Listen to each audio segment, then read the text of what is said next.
Hay una pregunta que ha perseguido a los historiadores durante más de un siglo, una pregunta que nadie ha logrado responder completamente, y es esta: ¿por qué los hombres fueron?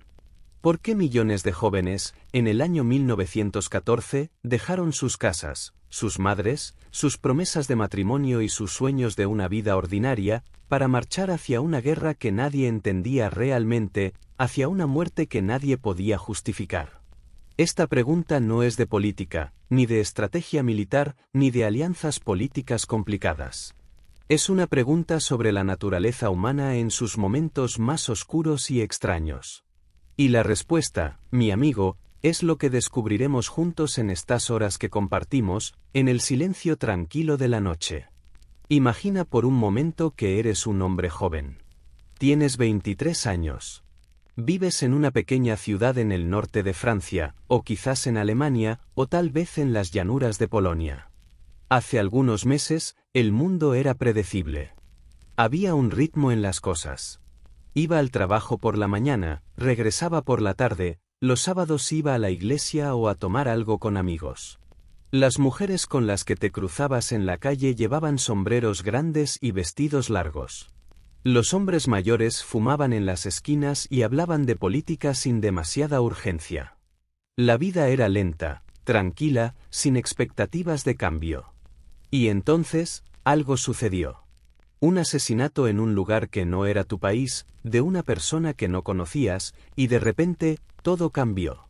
Pero espera, porque eso no es realmente lo más extraño de esta historia. Lo verdaderamente inquietante es que los hombres lo sabían. Sabían que una guerra estaba llegando porque venía anunciándose desde hacía años. No era un secreto. Los periódicos hablaban de ella. Los políticos la mencionaban en sus discursos. Casi como si el mundo entero estuviera esperando el momento exacto en que explotaría. Era como vivir en una casa donde todos saben que hay una tormenta acercándose, donde pueden escuchar el viento en las ventanas, donde ven las nubes oscuras en el horizonte, y sin embargo, nadie cierra las puertas. Todos simplemente se quedan adentro, esperando. Para entender por qué el mundo llegó a este punto, debemos retroceder algunas décadas. Debemos caminar lentamente a través de la historia de Europa en los años que precedieron a 1914, porque la Primera Guerra Mundial no fue un accidente. Fue el resultado inevitable de una presión que había estado acumulándose durante generaciones, como el vapor en una tetera, presión que aumentaba cada año, cada mes, cada minuto, hasta que finalmente, algo tenía que ceder. Imagina Europa a finales del siglo XIX. Era un continente obsesionado consigo mismo. Cada nación veía su propio poder como la medida de todas las cosas. Alemania, bajo el liderazgo de Otto von Bismarck, había forjado una unidad nacional que la convertía en una potencia formidable. Pero después de Bismarck llegó el emperador Guillermo II, un hombre joven, ambicioso y profundamente inseguro. Quería que Alemania fuera la nación más poderosa de Europa, no simplemente una entre muchas.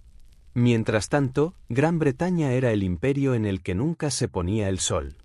Su armada dominaba los océanos del mundo. Francia, humillada por la guerra franco-prusiana de 1870, buscaba constantemente la manera de recuperar su gloria pasada y, especialmente, la región de Alsacia-Lorena que había perdido. Y luego estaba el Imperio Austrohúngaro, ese mosaico complicado y hermoso de pueblos diferentes, católicos y ortodoxos, magiares y eslavos, todos gobernados desde Viena por un anciano emperador llamado Francisco José. Este imperio era ya un enfermo crónico, luchando por mantener unido un territorio que era demasiado diverso, demasiado conflictivo para permanecer en paz durante mucho tiempo más. Rusia, el gigante del Este, veía a Europa con ojos ambiciosos y quería influencia en los Balcanes, ese territorio turbulento donde el Imperio Otomano ya estaba en declive. Estos países no vivían en aislamiento. Estaban conectados por una red de alianzas complicadas, tratados secretos y acuerdos que se suponía que garantizaban la paz pero que, en realidad, servían como cargas de explosivo esperando a ser detonadas. Alemania hizo una alianza con Austria-Hungría. Francia se alió con Rusia. Gran Bretaña, que inicialmente quería mantenerse al margen, eventualmente se acercó a Francia. Todos estos compromisos significaban que si una nación entraba en guerra con otra, todos los demás tenían la obligación de unirse. Era como una caja de Petri donde el virus de la guerra podía multiplicarse exponencialmente. Pero era más que eso. Era también un asunto de orgullo nacional. Cada país creía que su manera de vivir era la superior. Alemania veneraba la disciplina y la eficiencia militar. Francia se sentía heredera de la Revolución y la Ilustración. Gran Bretaña creía que su imperio era la manifestación del destino de la raza británica. Rusia veía a sus pueblos como los verdaderos guardianes de la ortodoxia cristiana. Cada nación estaba convencida de que el mundo sería mejor si su forma de gobierno, su ideología, su visión del futuro, prevalecía sobre todas las demás. Y esta convicción profunda, este sentimiento de superioridad que fluía a través de cada gobierno y cada periódico y cada escuela, era lo que verdaderamente empujaba a los hombres hacia la guerra. No era la razón, sino el sentimiento de que la propia nación merecía dominar, merecía ser suprema, merecía obtener su lugar bajo el sol. En los años previos a 1914, hubo varias crisis que se rozaban con la guerra. En 1908, Austria-Hungría simplemente anexó Bosnia-Herzegovina, un territorio que técnicamente estaba bajo dominio otomano. Europa se indignó. Las tensiones subieron. Pero pasó. Luego en 1912, la Primera Guerra de los Balcanes estalló cuando naciones pequeñas se rebelaron contra el Imperio Otomano. Nuevamente, Europa retuvo la respiración. Nuevamente, la guerra no llegó al continente entero. Pero algo más inquietante sucedía debajo de la superficie. Hubo un aumento en la construcción naval. Alemania estaba construyendo barcos de guerra más rápido que antes. Gran Bretaña respondía con nuevos barcos aún más avanzados. Era una carrera armamentista. Una competencia silenciosa y constante para ver quién sería el más fuerte. Los periódicos hablaban de esto de una manera que hacía parecer que una confrontación era inevitable, como si no fuera una cuestión de si la guerra vendría, sino de cuándo. Y lo verdaderamente sorprendente vendría después, en los años inmediatamente previos a 1914. Hubo un aumento casi histérico en el nacionalismo. Se escribían canciones sobre la gloria de la nación. Se publicaban libros que glorificaban la guerra como algo noble, como una prueba del valor masculino, como el camino hacia la grandeza.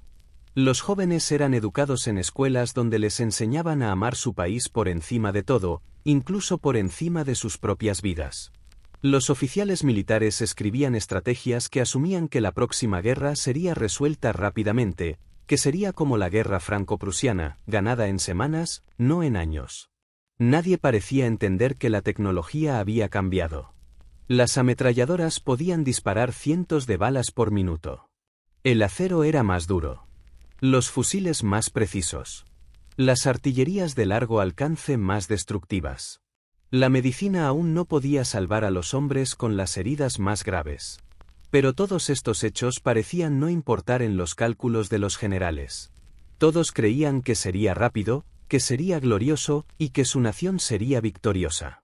Así es como la presión seguía acumulándose. En la primavera de 1914, el mundo estaba como una cuerda estirada, tensa, amenazando con romperse en cualquier momento. Los historiadores pueden mostrarte todas las grietas en el sistema. Te pueden explicar las rivalidades comerciales y las competencias imperiales y los tratados entrelazados. Pero, ¿sabes qué es lo que realmente hace que un hombre cierre los ojos y se pregunta cómo el mundo llegó a esto? Es el hecho de que alguien, en algún lugar, tuvo que cometer un acto de violencia. Alguien tuvo que tomar la decisión de matar. Y ese acto, ese momento de violencia deliberada, fue lo que finalmente rompió la cuerda. El archiduque Francisco Fernando era el heredero del trono austrohúngaro. Era un hombre interesante, progresista para su época, casado con una mujer que las cortes europeas consideraban inapropiada porque venía de una familia menor. Era el tipo de hombre que, en otros tiempos, podría haber llevado al imperio austrohúngaro hacia una reforma, hacia una modernización más rápida. Pero nunca tendremos la oportunidad de saberlo, porque el 28 de junio de 1914, mientras su automóvil viajaba a través de las calles de Sarajevo, en Bosnia, fue disparado. Un joven serbio llamado Gavrilo Princip, un nacionalista que quería que Bosnia fuera parte de Serbia en lugar de estar bajo el control de Austria-Hungría, decidió que matar al archiduque era la manera de lograr ese objetivo. Piensa en el instante exacto en que Princip apretó el gatillo. En ese momento, en esa fracción de segundo, el destino de millones de personas fue sellado. No de una manera predestinada, sino simplemente porque una bala viajó a través del aire y encontró su objetivo. Si el automóvil hubiera tomado una ruta diferente. Si el archiduque hubiera llegado 5 minutos más tarde. Si Princip hubiera tenido un momento de duda. Entonces todo habría sido diferente. El mundo continuaría presionándose, la tensión seguiría acumulándose, pero tal vez habría pasado otro año, otro mes, antes de que algo estallara. Pero no pasó así. Princip disparó, Francisco Fernando murió, y Austria-Hungría se enfureció. Inmediatamente, culpó a Serbia. Dijo que Serbia había planeado el asesinato, que era un ataque deliberado contra el imperio. Serbia negó cualquier responsabilidad oficial, pero dijo que simpatizaba con los nacionalistas serbios. Luego Austria-Hungría le envió un ultimátum a Serbia, una serie de demandas imposibles de cumplir. Y cuando Serbia no cumplió completamente, Austria-Hungría declaró la guerra. En ese momento, aunque todavía no lo sabían, la mayor parte de Europa estaba caminando hacia el abismo. Rusia, que había prometido proteger a Serbia, comenzó a movilizar sus tropas.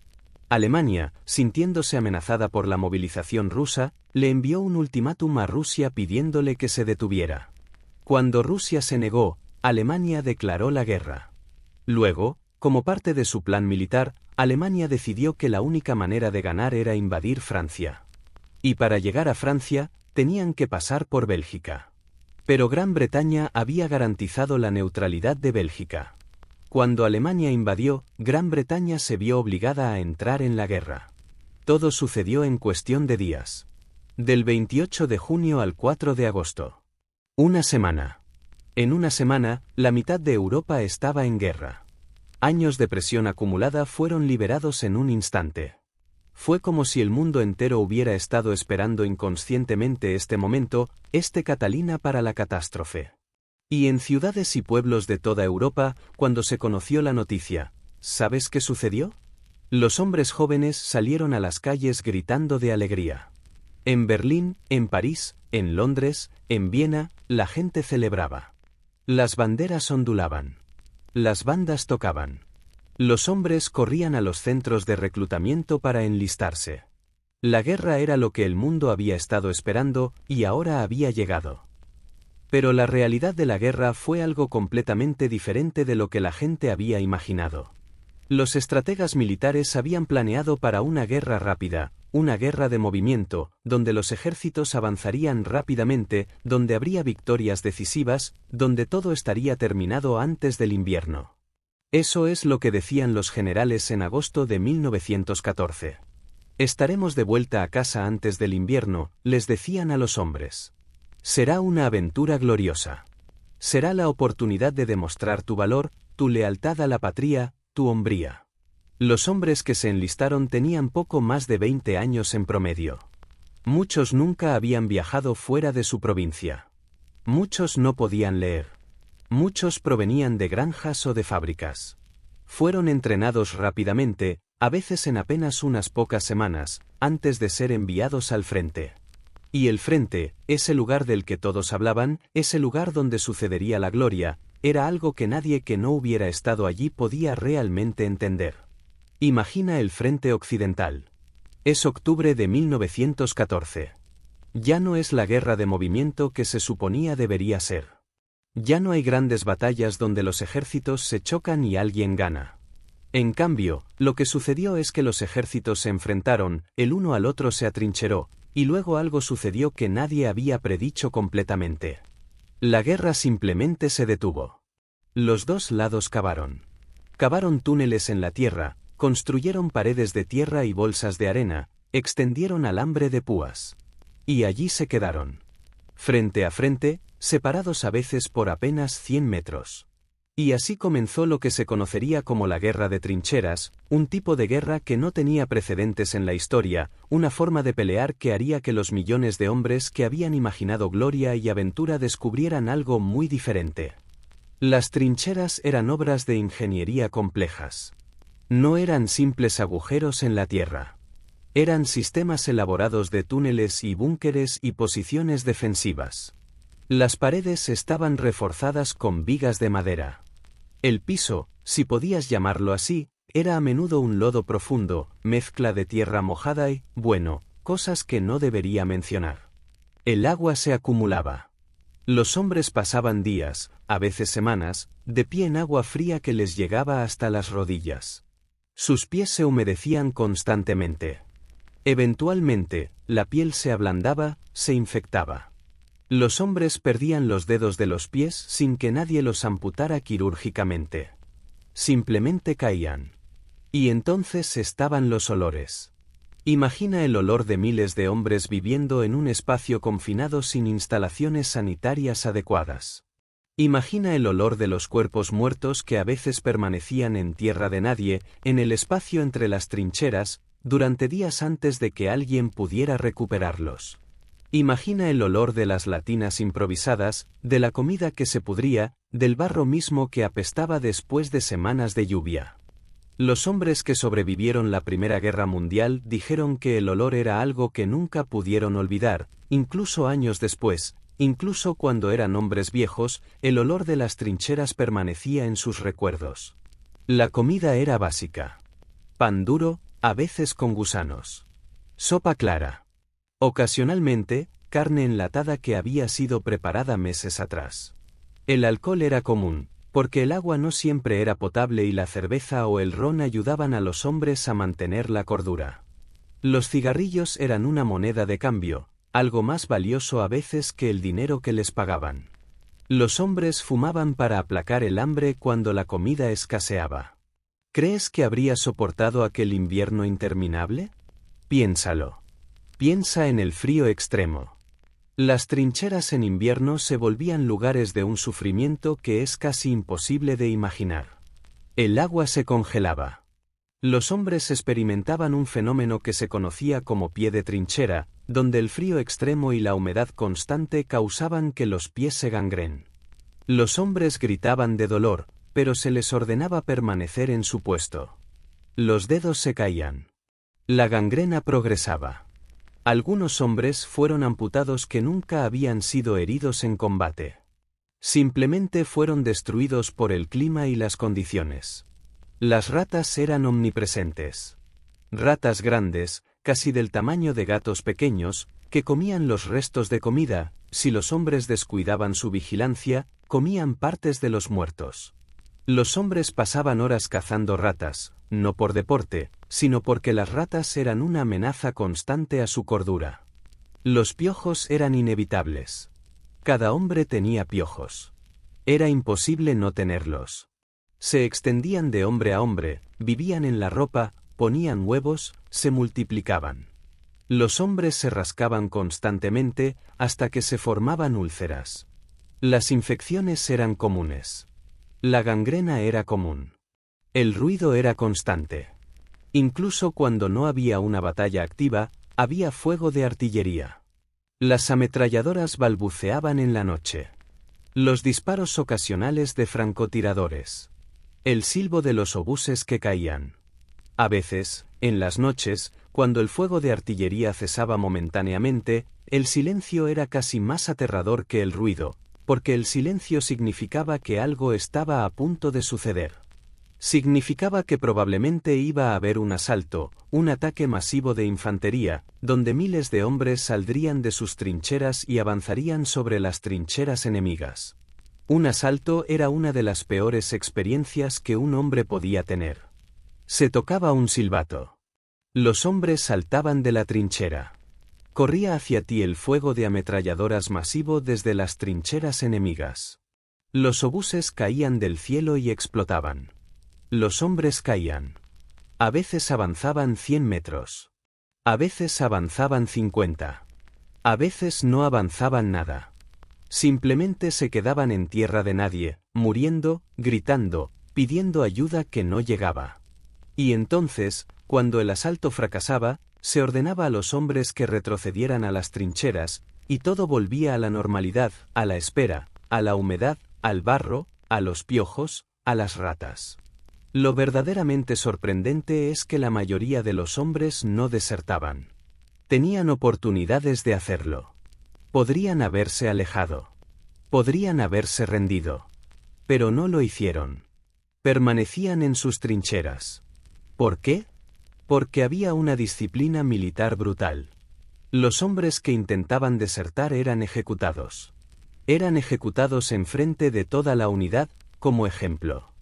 Así que los hombres permanecían, no porque quisieran estar allí, sino porque el costo de no estar allí era la muerte inmediata en lugar de la probable. Y así, los hombres se quedaban en las trincheras, semana tras semana, mes tras mes, año tras año, esperando algo que la mayoría sabía que nunca vendría, una victoria decisiva, una razón que justificara todo esto. En 1916, sucedió una de las batallas más significativas de toda la guerra. Se conocía como la Batalla del Somme. Los generales británicos planeaban un ataque masivo contra las líneas alemanas. Creían que una preparación de artillería masiva, que duraría días, debilitaría lo suficientemente las defensas alemanas como para que la infantería pudiera atravesarlas. Así que comenzaron a bombardear. Durante 7 días, sin interrupción, los británicos dispararon decenas de miles de toneladas de explosivos hacia las trincheras alemanas. Era el bombardeo más intenso que el mundo había visto jamás. Los soldados británicos que estaban esperando para atacar podrían escucharlo. El sonido del bombardeo era ensordecedor incluso a millas de distancia. Los hombres sabían que estaban esperando para morir. Lo sabían. Algunos escribieron cartas de despedida. Algunos rezaron. Algunos simplemente se sentaron en silencio.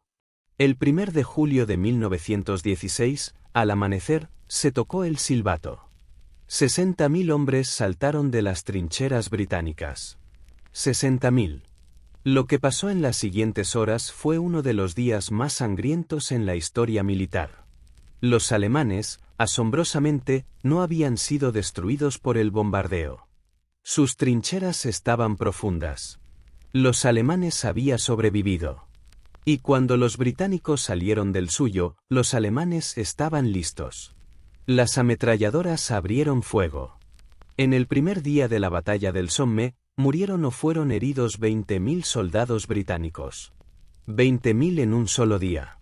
Algunos historiadores dicen que fue el día más sangriento en la historia militar humana. Más hombres fueron heridos o murieron en ese día que en cualquier otro día de la Primera Guerra Mundial. ¿En qué momento crees que ya no había vuelta atrás? ¿Fue cuando mataron a 20.000 hombres en un día? ¿Fue antes de eso, cuando se hizo evidente que la guerra no sería rápida? ¿O fue en el primer momento en que alguien apretó el gatillo? La batalla del Somme continuó durante meses. Julio, agosto, septiembre, octubre, noviembre. Meses. Los alemanes y los británicos, y también los franceses, se enfrentaban mutuamente, en batalla tras batalla, ataque tras ataque. Ninguno de los lados ganaba mucho terreno. Unos pocos kilómetros aquí, algunas trincheras allá. Pero el costo fue enorme. Más de 1 millón de hombres fueron muertos o heridos en la batalla del Somme. 1 millón. Para ganar algunos kilómetros de lodo y alambre de púas. Y mientras esto sucedía en el este sucedía algo parecido. Los alemanes y los austrohúngaros se enfrentaban a los rusos en un frente que era incluso más grande, incluso más caótico. El frente oriental era diferente. Era una guerra de mayor movimiento, de cambios de territorio más rápidos. Pero también era una guerra igualmente sangrienta. Los rusos sufrieron pérdidas enormes. Los generales rusos eran despiadados. A veces, lanzaban a los hombres a la batalla sin suficientes municiones. Simplemente los enviaban a morir. En el mar, sucedía algo diferente. La Marina británica y la Marina alemana nunca tuvieron una batalla realmente gran, pero en su lugar, Alemania llevó a cabo una campaña de submarinos. Los submarinos alemanes hundían barcos mercantes británicos, barcos que llevaban comida y suministros desde América. La campaña de submarinos fue devastadora. Cientos de miles de toneladas de barcos fueron hundidos. Hombres se ahogaban en el Atlántico.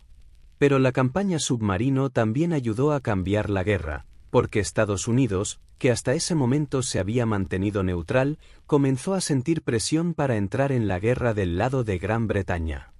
En 1917, Estados Unidos finalmente entró en la guerra. Después de años de permanencia neutral, después de que el presidente Woodrow Wilson fuera reelegido con el lema de que había mantenido a América fuera de la guerra, cambió de opinión. O tal vez nunca tuvo otra opción. Los alemanes estaban atacando los barcos estadounidenses. Además, Alemania envió un telegrama secreto a México sugiriendo que México atacara a Estados Unidos. Cuando el telegrama fue interceptado y publicado, la opinión estadounidense giró. En abril de 1917, Estados Unidos declaró la guerra. La entrada de Estados Unidos fue un punto de inflexión. Significaba que Alemania ahora enfrentaba una guerra de desgaste que no podía ganar. América tenía recursos ilimitados, una población joven, una economía productiva. Los alemanes sabían que, tarde o temprano, la abrumadora superioridad de recursos estadounidenses los haría perder. Pero todavía les quedaba tiempo. Todavía había la posibilidad de una victoria si podían hacer algo decisivo antes de que demasiados soldados estadounidenses llegaran al frente. Mientras los generales planeaban sus próximas batallas, la vida en la retaguardia de Europa también estaba cambiando. La guerra no era simplemente algo que sucedía en las trincheras. La guerra tocaba la vida de todos. Los hombres jóvenes desaparecían a la batalla. Las mujeres tomaban trabajos en las fábricas, haciendo municiones, haciendo equipo militar. Los niños comían menos porque la comida se reservaba para el ejército. Hubo racionamiento. Hubo escasez de todo. El carbón para calentar las casas era limitado. La comida era limitada. La esperanza era limitada. Más perturbador fue lo que sucedió en el frente interior de la guerra política. Los gobiernos se volvieron más autoritarios. La censura era estricta. Los periódicos no podían publicar la verdad sobre cómo iba la guerra. La propaganda era constante. Las películas, los carteles, las canciones, todo fue controlado por el Estado para mantener a la gente creyendo en la guerra, creyendo en la victoria. Los hombres que cuestionaban la guerra eran arrestados. Los escritores que criticaban la guerra eran encarcelados. Los políticos que hablaban en contra de la continuación de la guerra eran silenciados o derribados del poder. En Rusia, algo diferente sucedió. La guerra fue tan devastadora que la gente finalmente se rebeló. Después de años de terribles pérdidas militares, después de años de hambre en las ciudades, después de años de un gobierno que parecía incompetente e indiferente al sufrimiento del pueblo, estalló una revolución. En 1917, primero en febrero, luego en octubre, los rusos derribaron a su zar, a su gobierno, a todo su antiguo sistema. Un nuevo gobierno comunista, bajo Vladimir Lenin, tomó el poder. Lenin hizo algo que la mayoría del mundo consideró una traición. Negoció una paz separada con Alemania. Rusia se retiró de la guerra. El Frente Oriental, que había consumido millones de vidas durante 3 años, de repente se desmoralizó. Los rusos dejaron de pelear. Se fueron a casa. Los alemanes, liberados del compromiso de luchar en el este, pudieron mover ejércitos enteros al oeste para una última ofensiva masiva. En la primavera de 1918, los alemanes lanzaron lo que esperaban sería el ataque decisivo. Fue masivo. Fue feroz. Por un tiempo, pareció que podría funcionar. Los alemanes avanzaron varios kilómetros. Los aliados fueron empujados hacia atrás. Pero entonces algo sucedió. Las tropas estadounidenses llegaron en grandes números. Y una cosa sorprendente fue que los estadounidenses, aunque no habían estado en la guerra durante mucho tiempo, no estaban gastados, no estaban desgastados por años de combate. Eran frescos, eran fuertes, eran numerosos. La contraofensiva aliada comenzó. Los alemanes, que se habían esperanzado, ahora vieron sus esperanzas marchitarse. El resto del año 1918 fue una lenta derrota para Alemania. Las líneas alemanas fueron empujadas hacia atrás. Sus aliados, Austria-Hungría y el Imperio Otomano, se rindieron. Internamente, en Alemania, la situación se volvió caótica. Hubo huelgas. Hubo manifestaciones. El gobierno se desmoronó. El Kaiser, el emperador Guillermo II, decidió que era hora de irse. En noviembre, huyó a los Países Bajos. El 11 de noviembre de 1918, la guerra terminó. No con una gran batalla, no con una victoria decisiva que ambos lados pudieran proclamar, sino con un armisticio, un acuerdo para dejar de disparar. Los generales y los políticos habían negociado los términos en un vagón de ferrocarril en una estación en Francia. A las 11 de la mañana del 11º día del 11º mes, todos los cañones se silenciaron. Imagina ese momento. En las trincheras, los hombres escucharon el silencio. Durante 4 años, había habido el constante sonido de la artillería, el fuego de ametralladoras, el silbo de los proyectiles. Y entonces, de repente, silencio. Un silencio profundo, abrumador, casi aterrador. Algunos hombres dijeron que fue lo más extraño que experimentaron en toda la guerra. El silencio fue más perturbador que el ruido. Los hombres salieron de las trincheras. Algunos lloraban. Algunos reían. Algunos simplemente estaban aturdidos, incapaces de procesar que la guerra había terminado. Muchos no podían creer que habían sobrevivido.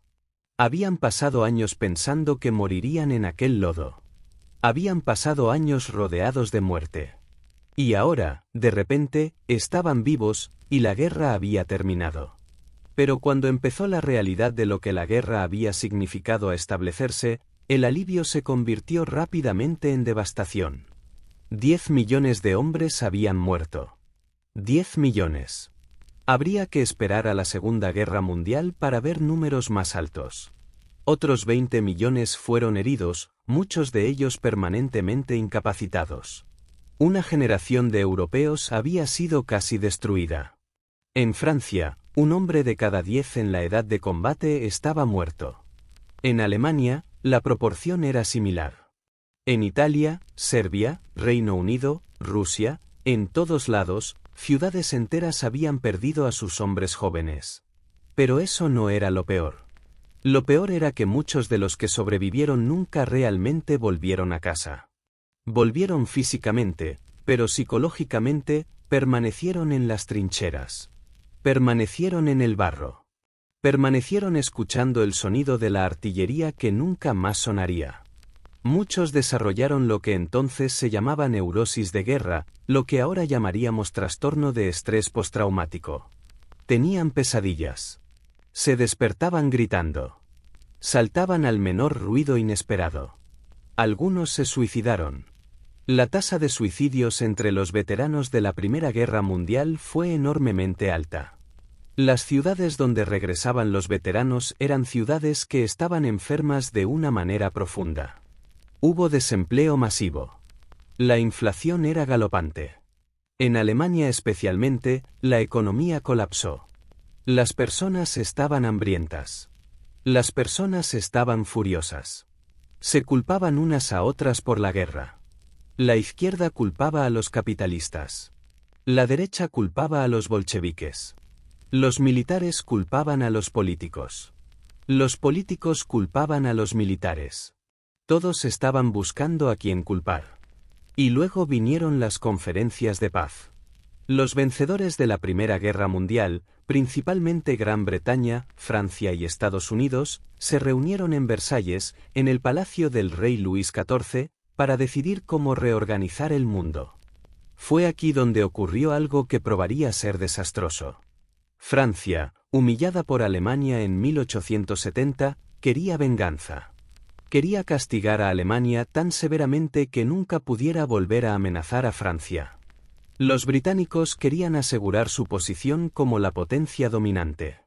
Los estadounidenses querían un nuevo sistema mundial basado en un idealismo que muchos no entendían realmente. El resultado fue el Tratado de Versalles, un documento que fue ampliamente considerado como profundamente injusto. Alemania fue culpada completamente por la guerra. Alemania fue obligada a pagar reparaciones enormes. Alemania perdió territorios. Alemania fue humillada. Y esta humillación, este sentimiento de que Alemania había sido tratada injustamente, de que Alemania había sido apuñalada por la espalda, de que los políticos habían arruinado un ejército victorioso, sería exactamente lo que un hombre joven y furioso llamado Adolf Hitler usaría para recuperar el poder en Alemania una década después. Pero eso es una historia para otra noche. Por ahora, enfoquémonos en la pregunta que planteamos al inicio. ¿Por qué fueron los hombres? ¿Por qué tantos millones de jóvenes dejaron sus casas para morir en la barro? La respuesta no es simple. Algunos fueron porque fueron obligados, porque no había otra opción.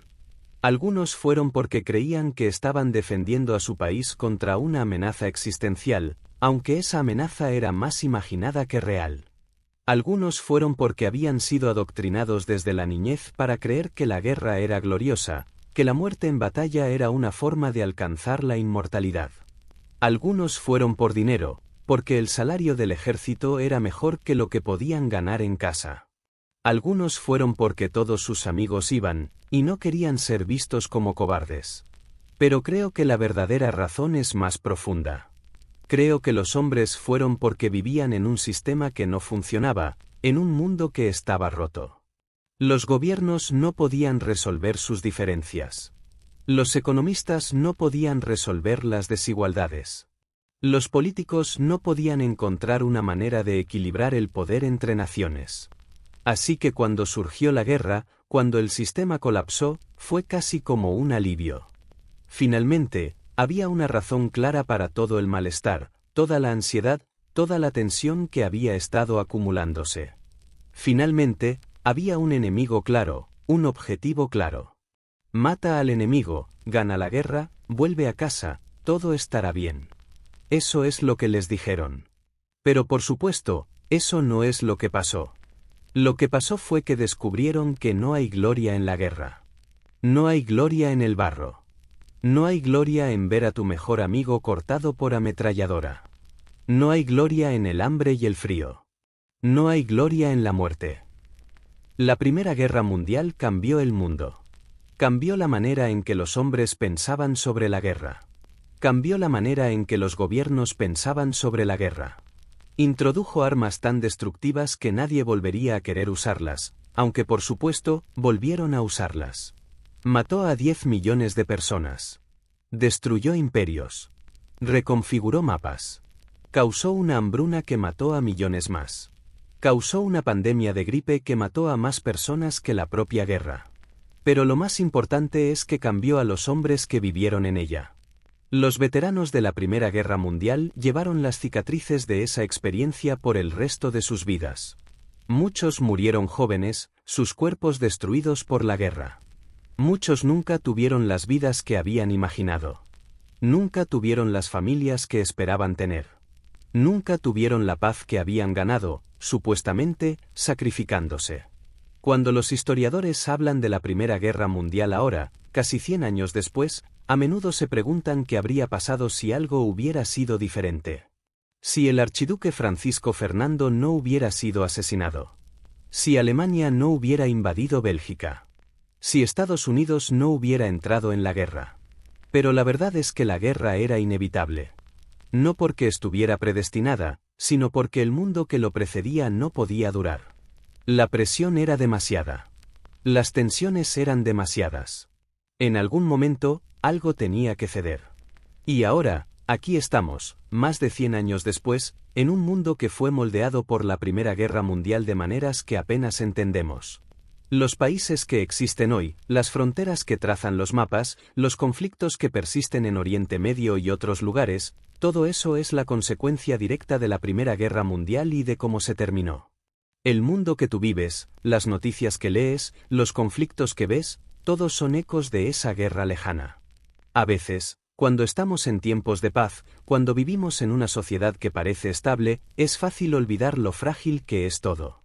Es fácil olvidar que la paz no es el estado natural de la humanidad, que requiere trabajo para mantenerla, que requiere sacrificio y compromiso y la voluntad de escuchar a los otros incluso cuando no estamos de acuerdo. Los hombres de la Primera Guerra Mundial aprendieron esto de la manera más dura. Esperemos que sus historias, sus sacrificios, no sean olvidados. En las noches tranquilas, cuando llueve afuera y el viento sopla en las ventanas, es posible, si cierras los ojos y escuchas con atención, escuchar los ecos de aquellas trincheras. Puedes escuchar el silbo de los proyectiles. Puedes escuchar el crujido de las ametralladoras.